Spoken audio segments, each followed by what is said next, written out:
Oke, Assalamualaikum warahmatullahi wabarakatuh. Selamat datang semuanya dalam penjelasan dari materi rekayasa genetika. Di sini saya akan mencoba untuk bisa menjelaskan tentang pemicu satu, yaitu tentang dasar dari rekayasa genetika.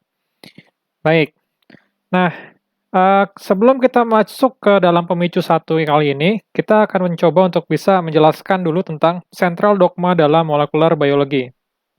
Jadi, eee, central dogma dalam molekular biologi seperti yang sudah kalian coba pelajari sebelumnya dalam biologi sel, bahwa itu ada perbedaan dalam eukaryots dan juga prokaryots. Contohnya untuk eukaryot seperti sel, sedangkan prokariot seperti bakteria. Di sini kita lihat bahwa ada perbedaan dari segi, eee DNA yang terkandung di dalam eukaryots dan prokaryots, di mana kalau misalkan untuk eukaryots dia, eee, memiliki perbedaan antara intron regions dan juga exon regions. Sedangkan untuk prokaryots, di sini dia tidak mengenali yang namanya exon intron sama sekali. Nah, dari exon intron ini nantinya, untuk di eukaryots akan tertranskripsi semuanya menjadi primary RNA, di mana di sini nanti semuanya baik itu ekson maupun intron akan tertranskripsi. Lalu kemudian akan ada penambahan dari 5' cap dan juga polytail A, di mana setelah penambahan dari RNA cap dan juga polytail A akan lanjut untuk mekanisme RNA splicing, di mana intron-intron yang ada pada, RNA tersebut akan dipotong sehingga mRNA atau messenger RNA nanti hanya terdiri dari RNA cap, exons, dan juga polytail A. Nah, setelah menjadi mRNA, maka mRNA tersebut akan ditranslokasikan keluar dari nukleus, eee, ke retikulum endoplasma dan terjadi translasi protein di sana. Bagaimana dengan prokariot? Kita lihat untuk di prokariot di sini.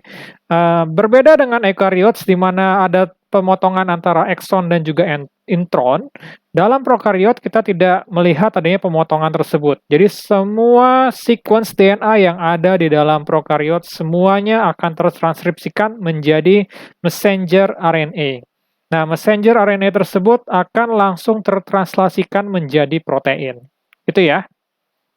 Oke, kalau kita mengacu ke dalam rekayasa genetika, salah satu tools dasar yang sangat penting itu adalah polymerase chain reaction atau PCR. Nah, akhir-akhir ini kita sangat sering sekali mendengar kata PCR karena sedang adanya pandemi COVID-19 yang berada di seluruh negara termasuk negara kita sendiri. Salah satu metode untuk melakukan pengecekan apakah pasien tersebut positif atau negatif adalah dengan menggunakan reaksi PCR. Nah, bagaimana sih sebenarnya reaksi PCR itu terjadi? Oke, dalam PCR, yang diutamakan adalah kita harus memasukkan bahan-bahan yang terkait dengan PCR itu sendiri. Jadi misalkan ada dalam cup PCR, dalam cup PCR tersebut itu akan dimasukkan yang namanya buffer, ya. Kemudian nanti ada DNA polymerase. Selain DNA polymerase nanti akan ada DNTPs atau nukleotide gitu ya.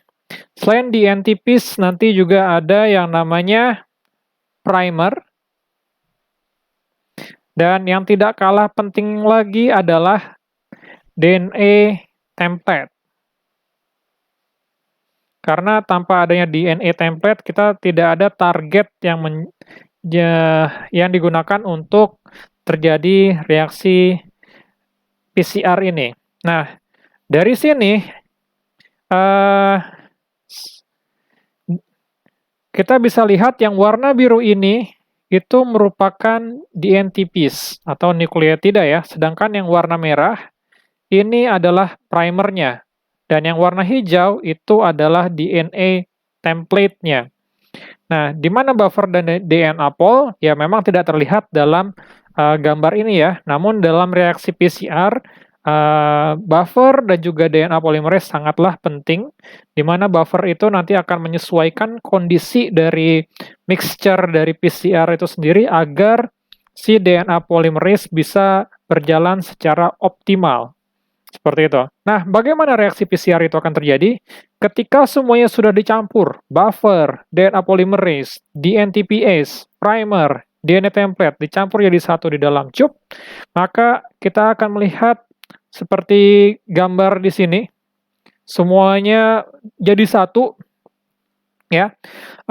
Kemudian kita masukkan ke dalam suatu mesin PCR, kita akan naikkan suhunya menjadi 94-96 derajat. Nah, ketika di suhu tersebut, DNA template yang berwarna hijau dia akan memisah, gitu ya, seperti yang kita lihat di sini. Dia akan memisah. Ikatan antar asam nukleatnya itu akan terputus, gitu ya. Nah, ketika dia terpisah, inilah awal di mana si primer akan terjadi konjugasi atau mengikat pada DNA template tersebut. Seperti itu. Itu terjadi pada proses yang namanya annealing, gitu ya. Selanjutnya tahap ketiga yaitu tahap elongasi. Nah, di tahap elongasi ini primer yang sudah menempel di dalam DNA polymerase, dia akan ditempeli lagi oleh primer yang sudah menempel dalam DNA template akan ditempeli lagi oleh DNA polymerase. Katakan ini adalah DNA polymerase, gitu ya. Nah, DNA polymerase-nya ini itu akan memake sure terjadinya reaksi elongasi, gitu ya. Jadi semuanya akan masuk, akan terikat. Jadi nukleotida-nukleotida yang tadinya bebas itu akan disusun oleh DNA polymerase sesuai dengan lawannya dari DNA template tersebut. Seperti itu. Nah, reaksi ini nantinya akan terjadi berulang-ulang kali, gitu ya. Jadi biasanya sekitar 28 sampai 32 kali reaksi PCR, gitu. Nah, oleh karena itu kita bisa mendapatkan kopi dari spesifik gen yang kita inginkan dengan jumlah yang cukup banyak. Dan jumlah tersebut cukup untuk bisa kita gunakan dalam proses-proses rekayasa genetika selanjutnya. Nah, dari hasil PCR, biasanya kita mau mendeteksinya itu dengan menggunakan metode apa? Salah satu yang paling umum adalah dengan menggunakan gel elektroforesis. Nah, dalam gel elektroforesis ini merupakan contoh dari gel elektroforesis. Jadi ada yang namanya DNA ladder atau biasanya orang-orang menyebutnya marker DNA, gitu ya. Kemudian di sini kebetulan ada contohnya DNA from crime scenes dan juga suspect DNA. Jadi dari hasil PCR dari target gen yang kita inginkan, itu ada hasil PCR-nya. Di sini kita lihat ya, untuk yang DNA from crime scenes, itu berada di sekitar sini, 200 base pair. Sedangkan untuk suspek DNA, untuk yang nomor 1 sama nomor 2, itu ada di 300 base pair, dan nomor 2 sama nomor 3 itu ada di 200 base pair juga. Nah, kalau melihat dari sini, berarti yang memiliki kemiripan antara DNA from crime scenes dengan suspek DNA-nya itu adalah tersangka nomor 3, seperti itu ya. Nah, inilah merupakan dasar-dasar dari rekayasa genetika, di mana nanti tools PCR ini akan sangat kita gunakan ke depannya. Oke, selanjutnya kita akan masuk ke dalam pemicu 1 dari dasar dari rekayasa genetika ini. Nah, dalam pemicu problem based learning kali ini, kita akan mengaca pada pandemi COVID-19 yang sedang bergejolak sekarang ini, di mana berbagai negara itu berlomba-lomba dalam membuat vaksin, gitu ya. Ada 9 tipe vaksin yang setidaknya sedang dikembangkan. Dari vaksin-vaksin tersebut sangatlah variatif. Ada yang masih dalam tahap pengembangan awal, ada yang sudah sampai uji klinik fase 3. Nah, Bagaimana dengan Indonesia? Nah, di Indonesia ini sendiri, pemerintah Indonesia melalui kerjasama antara Bio Farma dengan lembaga Eijkman juga berupaya untuk membuat vaksin COVID-19 yang disebut dengan vaksin merah putih. Diketahui bahwa vaksin COVID-19 tersebut atau vaksin merah putih yang berasal dari Indonesia tersebut itu berbasiskan protein subunit. Nah, apa sih protein subunit itu? Di sini informasinya bahwa protein subunit tersebut berasal dari spike protein yang berada pada sequence SARS-CoV-2. Nah, berdasarkan dari pemicu tersebut, tentukan beberapa pertanyaan dari 4 pertanyaan berikut ini. Yang pertama adalah, apa yang Anda ketahui tentang base pair, gitu ya. Dari sequence nukleotida, dari yang sudah tertera pada, eee, slide ini, berapa jumlah pasangan basanya, atau berapa base pair.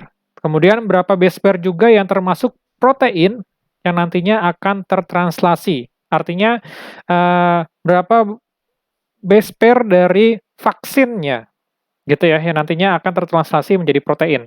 Nah, gitu. Kemudian yang kedua, untuk melakukan PCR, mendesain primer itu sangatlah penting. Nah, apa saja yang perlu diperhatikan dalam penyusunan primer, kemudian berapa banyak primer yang akan dibuat, jelaskanlah cara untuk mendesain primer dari sequence spike protein tersebut. Yang ketiga, keberhasilan reaksi PCR dapat dilihat dengan menggunakan hasil gel elektroforesis.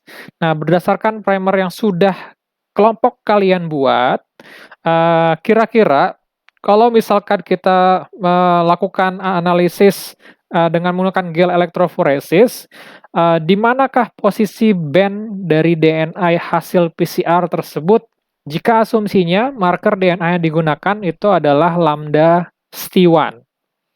Dan yang keempat, dalam ekspresi suatu protein rekombinan, perlu dihindari terjadinya frame shift. Nah, apa itu frame shift dan bagaimana cara menghindarinya?